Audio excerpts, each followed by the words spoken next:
الرجیم بسم اللہ الرحمن الرحیم رب اشرح لی صدری ویسر لی امری واحلل عقدۃ من لسانی یفقهوا قولی صلی اللہ علی حبیبہ سیدنا محمد وعلی آلہ واصحابہ وبارک وسلم۔ پارہ نمبر 6 سورہ النساء آیت نمبر 172۔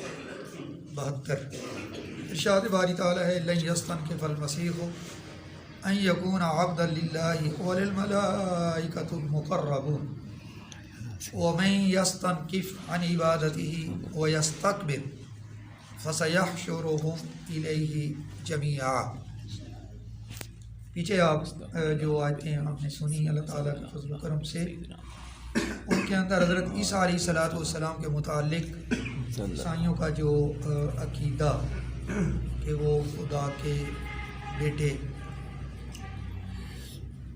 اور اللہ پاک نے واضح طور پہ فرمایا کہ اللہ ایک ہی ہے، معبود برحق ایک ہے۔ اس کے اوپر جو زور دیا جاتا ہے کہ وہ خدا کے بیٹے ہیں، آج کی آیت میں اس بات کو بیان کیا جا رہا ہے کہ اللہ پاک انسان کو جو نعمت عطا فرماتا ہے، جس حال میں رکھتا ہے، اگر وہ بندہ اس میں خوش ہو جائے، راضی ہو جائے، تکبر نہ کرے، تو پھر اللہ پاک کی طرف سے اسے انعام ملتا ہے، اور اگر کوئی تکبر کرے تو پھر عذاب۔ پیچھے بھی آیات اس قسم کی آئی ہیں۔ آج کی آیت کو ذرا دیکھیں، آیت نمبر 172 جو ہے، فرمایا لن یستنکف المسیح، حضرت عیسیٰ علیہ السلام جو ہیں وہ ہرگز اس بات کو آر نہیں سمجھتے۔ ایک چیز ہوتا ہے نا، گھٹیا محسوس کرنا، کمزوری، کمی، اس بات کو عیسیٰ علیہ السلام آر نہیں سمجھیں گے۔ کس بات کو؟ کہ ان یکونا، کہ وہ ہوں عبدن للہ، اللہ تعالیٰ کے بندے۔ یعنی عیسیٰ علیہ السلام خود اس بات کو پسند فرما رہے ہیں کہ میں اللہ کا بندہ ہوں، اور وہ بندہ ہونے کو آر نہیں سمجھتے، کمزوری نہیں سمجھتے۔ یعنی بندہ ہونے میں بڑی بلندی ہے۔ تو جب بندہ اپنے آپ کو کہتا ہے میں بندہ ہوں، تو اس کا مطلب ہے کہ وہ خدا تو نہیں ہے، اس کا مالک کوئی اور ہے، ٹھیک ہے نا، خالق کوئی اور ہے جس نے بنایا۔ تو یہ جو شان عبدیت ملی ہوئی ہے، ہم بھی تو اللہ کے بندے ہیں نا، یہ عبدیت کی جو شان اللہ پاک نے عطا کی ہے اپنی مخلوقات میں سے، صرف انسان کو ملی ہے نا۔ باقی جو جتنی بھی اللہ کی مخلوقات ہیں ان کے اندر یہ عبدیت والی شان نہیں ہے، وہ اللہ کی مخلوقات ہیں، لیکن یہ جو عبد ہے، عبد، یہ بندہ انسان، اللہ نے یہ بندگی جو ہے، یہ عبدیت والی شان، عظمت، بلندی، یہ کس کو دی ہے؟ انسان کو۔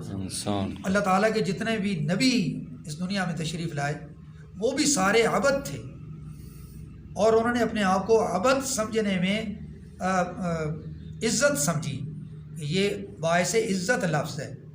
اللہ پاک فرماتا ہے جب عیسیٰ علیہ السلام خود اللہ کا بندہ ہونے میں آر نہیں سمجھتے، کمزوری نہیں سمجھتے، مطلب اس کا یہ ہوگا نا کہ پھر تم کیوں بڑھا چڑھا کے ان کو خدا کا بیٹا کہتے ہو، یا ان کو خدا بنا رہے ہو کہ وہ خدا ہیں، جب وہ سمجھتے ہیں کہ میں اللہ کا بندہ ہوں۔ اسی طرح وللملائکۃ المقربون، واو اور لا نہ، الملائکہ فرشتے، المقربون اللہ کے جو مقرب فرشتے ہیں، مقرب فرشتے یعنی جس طرح حضرت جبریل علیہ السلام، میکائیل علیہ السلام، اسرافیل علیہ السلام، عزرائیل علیہ السلام، یہ جو مقرب اللہ تعالیٰ کے فرشتے، وہ بھی اس چیز کو آر نہیں سمجھتے، بلکہ پیارے کریم آقا علیہ السلام جب معراج کی رات اللہ تعالیٰ کے مقام قرب کی انتہا تک پہنچے، بہت قریب اللہ تعالیٰ کے، جب وہ انتہا کی بلندیوں تک پہنچ گئے، تو جب حضور اللہ کے قریب پہنچے نا، اللہ تعالیٰ نے پوچھا بما اشرفک یا محمد، اے پیارے محمد صلی اللہ علیہ وسلم، میں آج تجھے کس اعزاز سے نوازوں؟ سبحان اللہ، وہ الحمدللہ۔ اتنا قریب مقام جب حضور اللہ کے قریب تھے، قرب کی انتہا اللہ تعالیٰ کے قریب جو ہے، تو اس وقت کون سا اعزاز بخشوں؟ تو نبی پاک علیہ الصلوۃ والسلام نے عرض کی کہ بنسبتی الیک بالعبودیہ، میں اس چیز کو پسند کرتا ہوں کہ مجھے اپنا بندہ ہونے کا شرف عطا فرما دے۔ لیکن عبد، حضور بھی فرما رہے ہیں کہ مجھے اپنا عبد والی جو نسبت ہے نا وہ عطا فرما۔ اور شاید اسی لیے اللہ پاک نے جب اپنے محبوب کا سفر معراج کا ذکر کیا تو وہاں کون سا لفظ یوز ہوا ہے؟ سبحان الذی اسری بعبدہ، عبد کا لفظ وہاں پہ استعمال ہوا ہے۔ پاک ہے وہ اللہ جس نے اپنے بندے کو سیر کرائی۔ تو یہ حضور صلی اللہ علیہ وسلم کی خواہش تھی کہ مجھے اس نسبت سے نوازا جائے، بنسبتی الیک بالعبودیہ۔ تو عبد ہونا یہ کوئی کمزوری والی یا عیب والی بات نہیں ہے۔ آگے اللہ پاک نے فرمایا وَمَن یستنکف، واو اور من، جو یستنکف آر سمجھے، عن عبادتہ، اس کا بندہ ہونے میں، یعنی اللہ تعالیٰ کی جو بندگی ہے اس سے جو بندہ اس کو آر سمجھے، وَیستکبر، اور تکبر کرے، یہ دونوں باتیں اچھی نہیں ہیں۔ یہ بندہ جو ہے اپنے آپ کو ابدیت سے اٹھا کر کسی اور جگہ پہ لے جانا چاہے یا تکبر کرے، غرور کرے، اللہ کو یہ دونوں چیزیں پسند نہیں ہیں۔ تو اللہ پاک نے پھر فرما دیا فَسَيَحْشُرُهُمْ إِلَيْهِ جَمِيعًا، ہم ان سب کو اپنے پاس میں اکٹھا کروں گا۔ یہ سارے میرے پاس جمع ہو کے جب آئیں گے پھر میں ان سے پوچھوں گا کہ اب بتاؤ تکبر کس بات پہ کرتے تھے، اور میرا بندہ ہونے میں تمہیں کون سی چیز مانے تھی، کون سی چیز روکتی تھی کہ تم میرا بندہ نہیں بنتے تھے۔ تو پھر اللہ پاک جب پوچھے گا کیا جواب دیں گے؟ کوئی جواب اس کا نہیں ہوگا، کیونکہ اللہ تعالیٰ کے جتنے نبی، رسول، پیغمبر، وہ سارے کے سارے جب عبد ہونے میں آر محسوس نہیں سمجھتے تو پھر تو کون ہوتا ہے جو اللہ کے نبیوں کو اس شان عبدیت سے اٹھا کے کسی اور طرف لے جا۔ تو فَسَيَحْشُرُهُمْ إِلَيْهِ جَمِيعًا، ان سب کو اللہ تعالیٰ بہت جلد اپنے پاس اکٹھا کرے گا، جمع کرے گا۔ آیت نمبر 173 ہے فَأَمَّا الَّذِينَ آمَنُوا وَعَمِلُوا الصَّالِحَاتِ فَيُوَفِّيهِمْ أُجُورَهُمْ وَيَزِيدُهُمْ مِنْ فَضْلِهِ۔ ظاہر ہے پھر جب یہ بات آ گئی ہے تو انسان پھر دو دھڑوں میں تقسیم ہو رہے ہیں نا۔ پہلے اس دھڑے کا ذکر ہے، اس گروہ کا ذکر ہے کہ فَأَمَّا الَّذِينَ، بس وہ لوگ جو آمنوا، ایمان لے آئے، انہوں نے ہر بات کو مان لیا، اللہ تعالیٰ کی دی ہوئی جتنی بھی تعلیمات تھیں اللہ کے رسولوں کے ذریعے جو اب تک پہنچی ان کو مان لیا۔ آمنوا، ایمان لے آئے، ایمان لانے کے بعد وہ عاملوا الصالحات، اور کیا کرتے رہے؟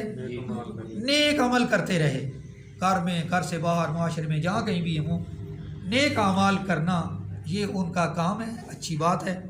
ایمان کے بعد نیک عمل کرنا، اللہ پاک فرماتا ہے تو یہ جس راستے پر چل رہے ہیں نا، اچھے اچھے کام کر رہے ہیں، فَيُوَفِّيهِمْ، اللہ تعالیٰ ان کو پورا پورا عطا کرے گا، اجورہم، ان کا اجر۔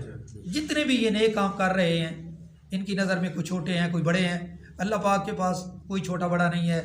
اللہ نے ہر اچھے عمل کا بدلہ دینا ہے۔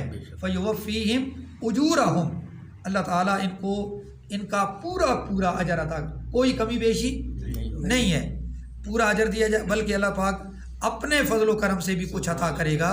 وہ کیا ہے؟ وَيَزِيدُهُمْ، اور ان کو زیادہ دے گا، اللہ تعالیٰ ان کو زیادہ دے گا۔ یزید، یزید، زیادہ، یزید زیادہ، ہم ان کو کن کو؟ یعنی یہ جو ایمان والے لوگ ہیں، جو عمل صالح کرنے والے لوگ ہیں، ان کو اللہ تعالیٰ زیادہ دے گا، من فضل ہی، اپنے فضل و کرم سے۔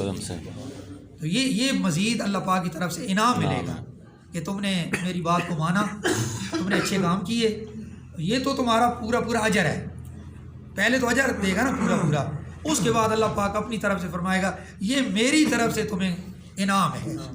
اور وہ اللہ تعالیٰ کا فضل و کرم جو ہوگا اس کا کوئی اندازہ لگا سکتا ہے کہ وہ کتنا ہوگا، کیسا؟ جب اللہ کا فضل ہی ہو گیا ہے تو فضل کرم مالک کا سبحان وہ تو ایک قطرہ بھی جو ہے ساری دنیا کی دولتوں سے بڑا ہوگا من فضل ہی. اور آگے فرمایا ان لوگوں کا ذکر جو دوسرے ہیں وَأَمَّا الَّذِينَ اسْتَنْكَفُوا وَأَمَّا الَّذِينَ اور لیکن جن لوگوں نے استنکفوا بندہ بننے کو آر سمجھا، یعنی کمزوری کہ بندہ بننا یہ کوئی کمزوری ہے، یہ لوگ جو ہیں وَاسْتَكْبَرُوا اور تکبر کیا تو فرمایا فَيُعَذِّبُهُمْ ان کے لیے پھر عذاب ہوگا عذاباً علیما، دردناک عذاب ہوگا.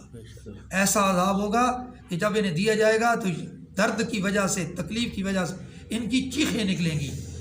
دردناک اذیت والا عذاب ہوگا، صرف عذاب نہیں ہے بلکہ ایسا عذاب ہوگا جس عذاب سے ان کو تکلیف پہنچے گی، درد پہنچے گا، علیم دردناک عذاب. اور آیت نمبر 174 کے اندر فرمایا کہ جب ان کو عذاب ہوگا نا اور یہ چیخیں ماریں گے، تاڑے ماریں گے اس عذاب کی وجہ سے تو وَلَا يَجِدُونَ لَهُمْ مِن دُونِ اللَّهِ وَلِيًّا وَلَا نَصِيرًا. لا یجدون یہ نہیں پائیں گے لہم اپنے لیے من دون اللہ اللہ کے سوا ولیًا کوئی ولی کوئی حمایتی ولا نصیرا اور نہ کوئی مدد کرنے والا. پھر اللہ کے سوا ان کی نہ تو کوئی مدد کرنے والا ہوگا نہ ان کی کوئی حمایت کرنے والا ہوگا. سفارش کہ یا اللہ معافی کر دے، کوئی حمایتی بھی نہیں ہوگا. حمایتی وہ ہوتا ہے نا کہ کسی کو سزا مل رہی ہو تو دوسرا بندہ آ کے یار چل کوئی چھوڑ دے یار اس کو، یعنی اس کو چھوڑنے کی بات کرنی، یہ حمایت کرنا، اس کی سفارش کرنی.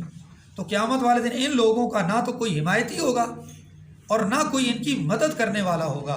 ہاں اگر مدد کرنے والا کوئی ہوگا تو وہ فقط اللہ کی ذات من دون اللہ، اللہ کے بغیر کوئی بھی حمایتی اور مددگار نہیں ہوگا.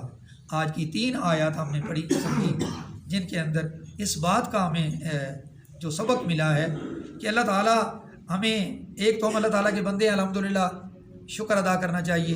اللہ تعالیٰ نے ہمیں اس شان کے اندر شان ابدیت کے اندر رکھا ہوا ہے اور پھر بندہ ہو کر اللہ تعالیٰ جس کیفیت میں رکھتا ہے، جس حال میں رکھتا ہے، اس حال میں پھر اللہ کا شکر ادا کریں.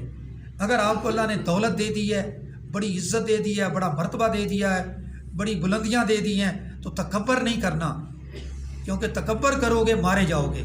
تکبر اللہ کو پسند نہیں ہے. جو حالت بھی ہے اگر بہت اچھی حالت ہے بظاہر دنیا کے لحاظ سے پھر بھی اللہ کا شکر ادا کریں. اور اگر کوئی غربت ہے، اس قسم کی تکلیفیں ہیں، پھر صبر کریں، اللہ تعالیٰ سے دعا کریں. اللہ پاک آپ کی وہ پریشانی والی جو کیفیت ہے اس کو دور کر دے گا. کیونکہ جو اگلی آیت نمبر 173 ہم نے پڑھی ہے کہ جو لوگ ایمان لائے اور نیک عمل کرتے رہے تو صبر کرنا یہ بھی نیک عمل ہے، شکر کرنا یہ بھی نیک عمل ہے. تو دونوں کیفیتوں میں صبر اور شکر کا جو عمل ہے اس کا انشاءاللہ ضرور کیا ہوگا، اجر ملے گا، اس کے اوپر انعام ملے گا. اللہ تعالیٰ ہم سب پہ رحم و کرم